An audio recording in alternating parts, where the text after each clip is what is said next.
Masayang araw mga ka-PL. Nako, karambola po ngayon ang mga pinklawan mga kababayan. Pinklawan meaning pink at saka mga dilawan na nagkaisa mga kababayan. Pinagkaisahan na po nila ngayon si Attorney Rowena Guanzon. Etong si Ronald Llamas, meron pong mga pasaring kay Attorney Rowena Guanzon. Yung mga ordinaryong pinklawan, ayon sa kanila, ika-cancel daw po nila si Rowena Guanzon kung sakasakaling tumakbo po ulit ito sa politika. Ngayon, hindi nakatiis po si Rowena Guanzon. Pinasaringan din po si Ronald Llamas at saka si Risa Hontiveros, mga kababayan. Anong nangyari sa mga pinklawa? Madam Rowena Guanzon, wag ho kayong mag-aalala, madam. Narito po ang mga DDS. Tuloy-tuloy lang po sa mga ipinaglalaban ninyo. Nakaparehas po ng ipinaglalaban ng mga DDS. Walang iba, kundi itong mga nakawan na nangyayari ngayon sa ating bansa. Nasa likod po ninyo ang mga DDS, madam. Kung sakasakaling maisipan ho ninyo na tumakbo ulit sa 2028 election, nako, baka isama pa kayo ni BP Inday Sara sa kanyang senatorial slate at susuportahan kayo ng milyon-milyong mga DDS na nagpanalo kay BP Inday Sara at nagpanalo rin kay Bongbong Marcos. Siguradong mananalo ho kayo, madam. Tuloy niyo lang po yung prinsipyo ninyo at yung inyong ipinaglalaban na kaparehas din po ng prinsipyo at ipinaglalaban ng mga DDS. O eto po, mga kababayan, ang isa sa mga ang nakalagay ho dito, babala. Para sa akin, hindi ho ito babala. Mga kababayan, simple lang po yung babala na yun eh. Kundi, para sa akin, banat talaga ito, mga kababayan eh. Para kay Risa Hontiveros. O eto, basahin natin. Pero bago ko po simulan, magkikisuyo sa mga hindi pa po nakasubscribe. Baka naman. At paki-click na rin ang notification bell para updated ho kayo sa lahat ng upload. At huwag nyo pong kalimutan, paki-like and share na rin po itong video. Maraming salamat. Makikisuyo lang po. Marami po tayong mga pag-uusapan ngayon, mga kababayan, tungkol po ito kay Attorney Rowena Guanzon. No, ito ho, babala ni Attorney Rowena Guanzon kay, ito na, Lady of Immaculate Insertion. Walang iba, kundi si Risa Hontiveros, mga kababayan, ang tinaguriang Lady of Immaculate Insertion na napakatahimik po sa mga nangyayaring korupsyon sa ating bansa kasi meron din parang limpak-limpak na mga insertion. Itong si Hontiveros, mga kababayan, o ito na, ang tagal ko na nahimik sa inyo. Ayan na. Pinabayaan lang ni Attorney Rowena Guanzon. Nagtimpi lang siya, pero hindi na siya nakatiis ngayon. O, unti-unti kong huhubaran yung mga pagkukunwari ninyo, mga ipokrito. Naku po. Remember, kilalang kilala ko kayo at alam na alam mga dumi ninyo. Kaya huwag ako. Ayan, sabi ni Rowena Guanzon, ako po, huhubaran na sila isa-isa. Mga kababayan, at ito na, sinisimula na po ni Rowena Guanzon. Kilalang kilala di umano ni Madam Rowena Guanzon, itong mga dati niyang mga kaibigan. Ewan ko kung kaibigan pa rin naman yata niya ngayon, mga kababayan, pero parang nagkakaroon na po ng lamat eh. No? Alam daw po ni Rowena Guanzon yung mga dumi nila. Naku, isisiwalat na yan. Oh, magkakasama tayo sa laban sa mga magnanakaw na Marcos, pero yung sinuka natin, kinain nyo ulit dahil sa putang inang insertion yan na pamura po si Madam Rowena Guanzon. Di ba? Noong 2022 election, galit po sila kay Marcos. Kasama yan sila Risa Hontiveros, sila Leni Robredo, yan si Madam Rowena Guanzon na yan na lang ngayon ang nananatili na nakikipaglaban sa mga magnanakaw. Di ba? At mga adik na nasa Palasyo Malacanang. Eh yung iba, nakasama noon na sa pakikipaglaban ni Rowena Guanzon, natahi na po ang bibig. Eh ikaw ba naman, tahiin ka dito ng 50 billion, tahiin ka sa kabila ng 30 billion, tahiin ka sa gitna ng 100 billion. Tikong ka, hindi ka na makakapagsalita. Eh itong si Madam Rowena Guanzon, hindi pinaupo ni Tambaluslos. Nanalo yung yung P3PWD, pero hindi pinaupo kagaya ng Duterte Youth Party List. Ayan, karapat-dapat lang na mag-ingay siya. Eh, liwanag magkasama tayo noon sa laban, di ba? Sa mga magnanakaw na Marcos. Eh, pinangalanan talaga, magnanakaw na Marcos. Pero yung sinuka natin, kinain ulit nyo dahil sa putang na insertion yan. O ito pa, united ang mga animal sa pag-atake sa akin. Pero yung amo nyo, kung di pa nagnakaw sa PhilHealth, di pa aayos ang mukha. O, kita nyo na. Marami siyang pinatamaan dito, mga kababayan. No? Marami pinatamaan si Atty. Rowena Guanzon na nagnakaw sa PhilHealth. Una, na naging issue na di umano'y nagkamal ng limpak-limpak na salapi mula sa PhilHealth. Walang iba, kundi si Risa Hontiveros di umano, mga kababayan. At pangalawa, ito naman si Marcos na 60 billion ang hindi pa naisusuli sa tanggapan ng PhilHealth. Ngayon, sinisingil na si Marcos, kung nasaan na yung 60 billion, wala nang maibigay. So ano ibig sabihin? Nanakaw na kaya? Ha? Kasi simple lang naman yan eh. Siya mismo nangako, di ba? Si Marcos mismo ang nangako na isusuli niya yung 60 billion sa PhilHealth, pero hanggang ngayon wala pa sa tanggapan ng PhilHealth. Nasaan yung pera? Nawawala? Napasama doon sa mga mali-malitang basura ng pera? O nasa sariling bulsa niya? Nanakaw na? Ano ho sa palagay ninyo, mga kababayan? Di ba? Ito pa. Saan kaya makakabili ng index card na may design na Gucci or Rolex logo? Very immaculate. Sino pinatamaan niya? Si Risa Hontiveros po. Immaculate of insertion. Di ba? Dilaw. Noto Marcos versus Kain Suka. Tai Dilawan. Ang tindi ng mga banat ni Madam Rowena Guanzon, mga kababayan. Sa mga pangyayaring ito, dito sa mga sinasabi lalo ni Madam Rowena Guanzon, mga kababayan, wala na. Mukhang iiwan na yata yung mga dilawan, mga kababayan, na nag-iba kasi ang prinsipyo ng mga ibang dilawan eh. Mga politikong dilawan, nabago ang prinsipyo eh. Nabili nung kabila, mga kababayan eh. Napatahimik ang bibig. Yung pakikipaglaban nila tungkol sa mga magnanakaw di umano na mga elected official, lalong-lalo na ito pinangalanan ni Madam Rowena Guanzon, mga kababayan, na Marcos na magnanakaw, nawala na. Kundi si Rowena Guanzon na lamang ang natitira. At eto, huhubaran niya na nga. Iisa-isahin niya pa. Dahil alam niya ang mga bako ng mga magnanakaw, ng mga elected official, lalong-lalo na Marcos na pinangalanan rin ni Atty. Rowena Guanzon. O ito pa isang balita. Karugtong po ito, mga kababayan, sa pasaringan po ni Ronald Llamas at saka ni Madam Rowena Guanzon. Dahil nga, pinasaringan ni Rowena Guanzon si Immaculate of Insertion, Risa Hontiveros, aba, todo suporta. Ay, ibig sabihin, todo tanggol. Itong si Ronald Llamas kay Immaculate of Insertion, mga kababayan. Ito ho, ang sinabi ni Ronald Llamas na sinagot din naman po kaagad ni Madam Rowena Guanzon. Ito, bumaba na naman ang self-esteem ko.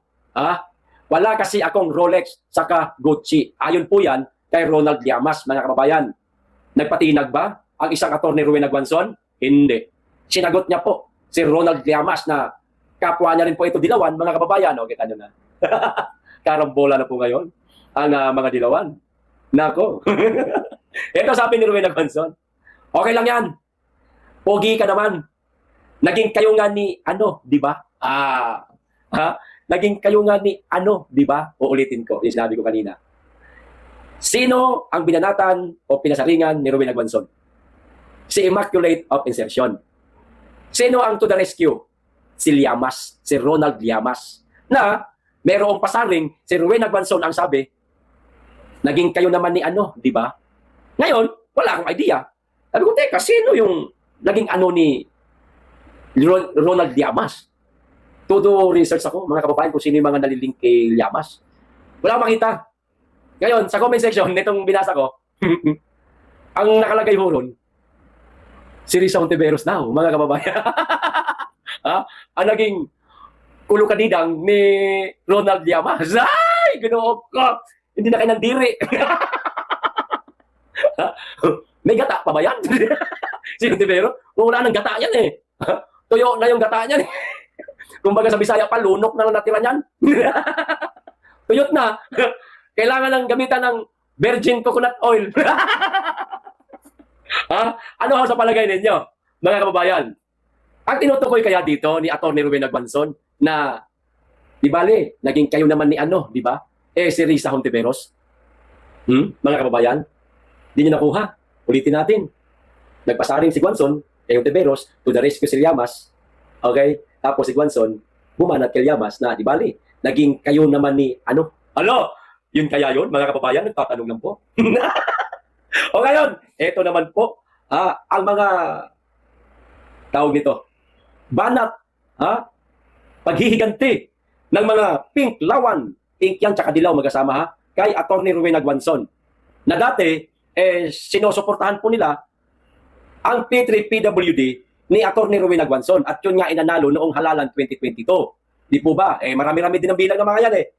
Iilan lang naman ang mandato ng isang party list. Makakuha ka lang ng, kung di ako nagkakamali, 100 mahigit o 200, panalo na eh.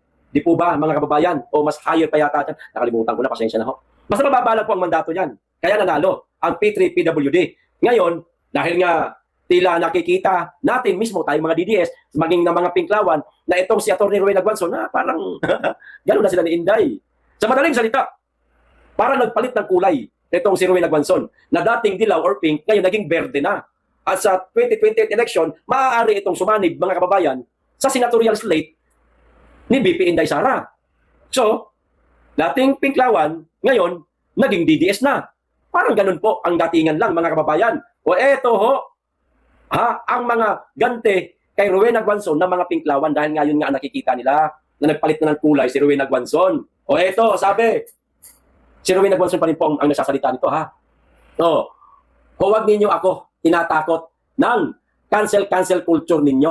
Dahil hindi politika ang hanap buhay ko. Okay? Di ako mamamatay kung di ako makatakbo o magkaposisyon sa prinsipyo na tinitindigan ko ngayon. Samantalang kayo ay gagawin ng lahat, manatili lang sa pwesto at umaasa na mananalo pang presidente. Sino ang pinasaringan din yan ni Madam Rowena Guanzon na umaasang mananalo di umano sa pagka-presidente? Isa na ho dyan, mga kababayan, si Risa Hontiveros. Ayan. Maaaring itong si Risa Hontiveros, mga kababayan, nagpadala na yan ng mga send to all messages ba sa mga pinklawan. I-cancel nyo yan, takutin nyo yung si Rowena Guanzon. Takutin nyo ng cancel culture natin. Ngayon, nagsalita. Si Rowena Guanzon, huwag nyo ako tinatakot sa mga cancel culture ninyo. Dahil hindi ako nabubuhay. Ay hindi ako mamamatay, yan sabi niya.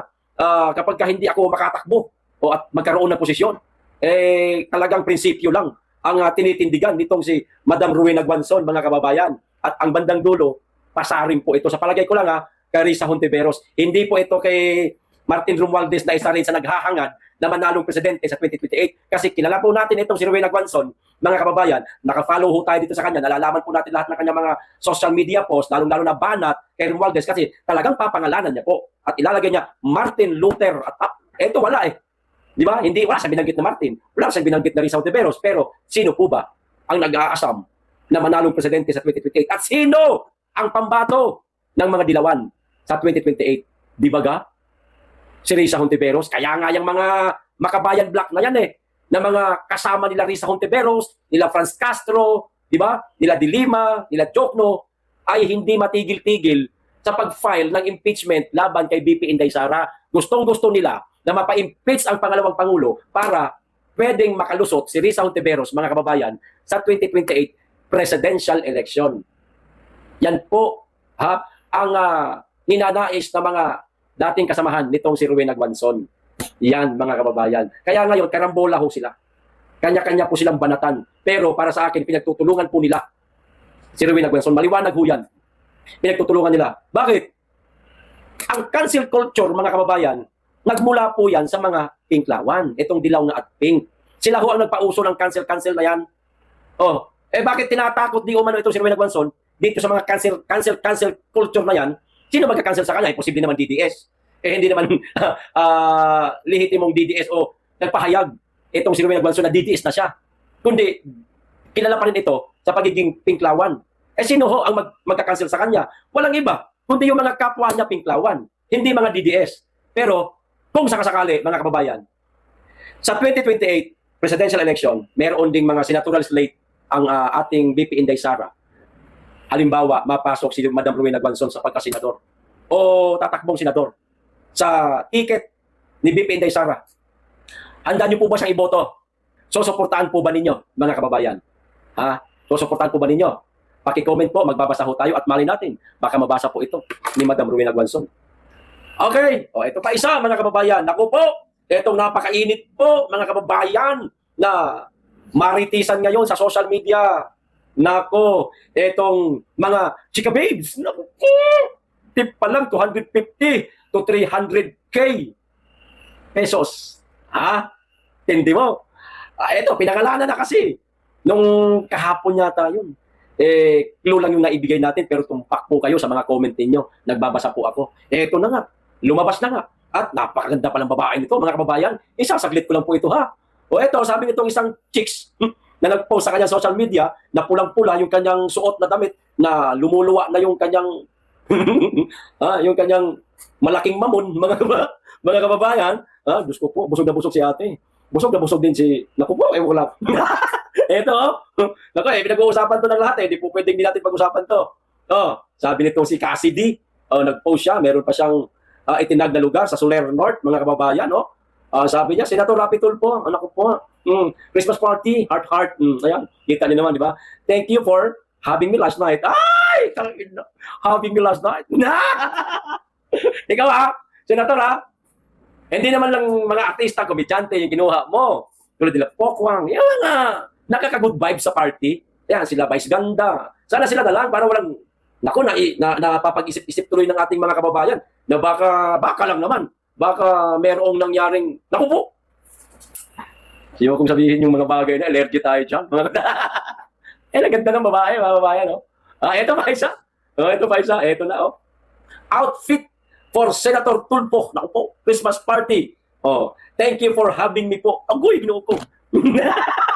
Ito pa yung nagsalita na meron di umanong mga nag-aalok sa kanyang mga politiko ng bembangan, mga kababayan.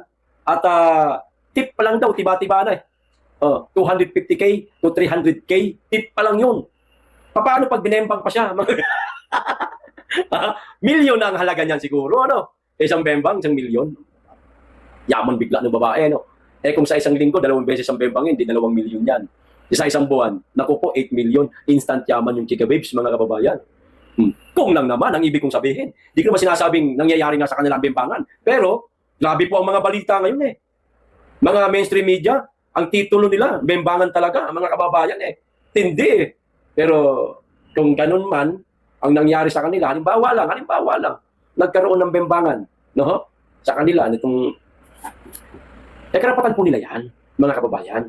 Bilang isang tao na lalaki, may pera, tapos nakita itong kagandang babae, medyo, medyo uhaw na rin siguro sa batang laman. Yung bata-bata pa ba na laman? Uhaw na, may pera naman. Di ba? Makakabemba nga. Ang laki ng offer Makakayari nga, mga kababayan. Kung, gaano kaya katotoo ito Wala naman kasi sinasabi itong babae na, salamat sa pagbembang mo wala namang ganun bira naman kayo. Nakalagay lang po, thank you for having me po. Ayan, na-invite sila sa isang Christmas party with, binanggit ng pangalan, with Senator Tulfo. Kaso masyado mapaglaro po ang isip ng ating mga kababayan na tila bagay meron ng bimbangan. O ngayon, kung meron man, karapatan mo nila yan, mga kababayan. Hindi naman po pera natin yung binayad po sa babae na yan kung sa kasakali man na nagkaroon sila ng bembangan. Pero lilinawin ko, hindi ko po pinagtatanggol dito si Senator Rapi Tulfo dahil hindi naman po ako makatulpo. Pero ang concern ko, mga kababayan, yung pera na yan na pinamigay nila, maaari galing po yan sa mga nagbabayad po ng tax. May kinikita sila, may mga businesses nila, pero malay ba natin kung doon galing yun?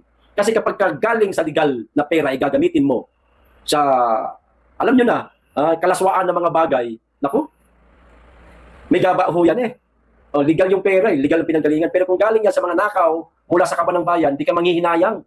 Kahit milyon-milyon pa ang ipamigay mo sa mga chika babes, okay lang yun ninakaw ko lang naman to ibigay ko lang din to sa iba. Huwag tong pinagtrabahuan ko, pinaghirapan ko kasi, pinagtuluan ko ng pawis yan. Ganun baga.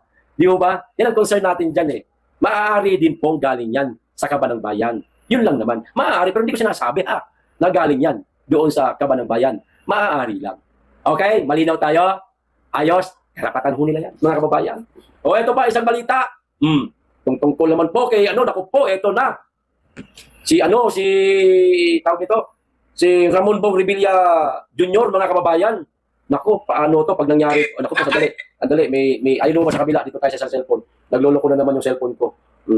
Baka naman, mayroong mga mag-sponsor sa sabay ganun. Pasko naman Nagloloko na, luma na cellphone ito, next week daw, mga kababayan, maaari nang lumabas o maaresto si Ramon Bong Revilla Jr., mga kababayan, o baka next week, posibleng maaresto si dating Senador Bong Revilla Jr. bago magpasko ayon kay Ombudsman Jesus Crispin Remulla, kasunod ng rekomendasyon ng Independent Commission for Infrastructure kaugnay ng flood control scandal. Ayan, mga kababayan, ayon kay Boying Remulla na bago magpasko ay maaaring maaresto si Ramon Bong Revilla Jr. Ombudsman Jesus Crispin Remulla, hindi po ang target ng taong bayan na mapakulong ay yung mga maliliit na isda, sir. Si Ramon Bong Revilla Jr., si Senator Joel Villanueva, sino pa yung mga nadadawit dyan sa maanumalyang flood control project na yan. Hindi po sila pinangalanan ni Saldico Boying Remulla. Ang pinangalanan po ni Saldico si Martin Romualdez at si Bongbong Marcos. Bakit ito mga pipitsuging senador ang ipapaaresto ninyo dito sa maanumalyang flood control project? Hindi nga ito nabanggit ni Saldico sa kanyang mga statement, mga inilabas na video. Di ba? Hindi kami natutuwa sa pagpapaaresto ninyo kay Ramon Bong Revilla Jr. dahil hindi sila ang mastermind. Doon tayo sa mastermind, Boying Remulla. Maliwanag na, pinangalanan na ni Saldico, Marcos, Bongbong Marcos at Romualdez ang pinaghahatiran niya ng limpak-limpak na salapi. Male-maletang pera. Hindi lang maleta, kundi napakaraming maleta na bilyon-bilyon ang halaga, umaabot na nga sa matotal trilyon eh. Pinangalanan na po ni Saldico, bakit ayaw nyo po silang ipa-aresto kahit naman lang sana itong si Martin Romualdez? Hindi itong mga senador na ito, panlilis na ito sa isyo. Pabihira naman talaga, oo. Aarestuhin nyo, hindi yan ang gusto maaresto ng mga tao, ng taong bayan, kundi pinangalanan. Hindi yung pinangalanan yan, ginagawa naman tanga ang mga tao, sir, pabihira naman ho kayo. Kayo, mga kababayan, sangayon kayo dito sa sinasabi ni Boying Remulla. Paki-comment. Hanggang dito lang. Maraming salamat. Mag-ingat kayong lagi at higit sa lahat. Mahalin natin ang Pilipinas.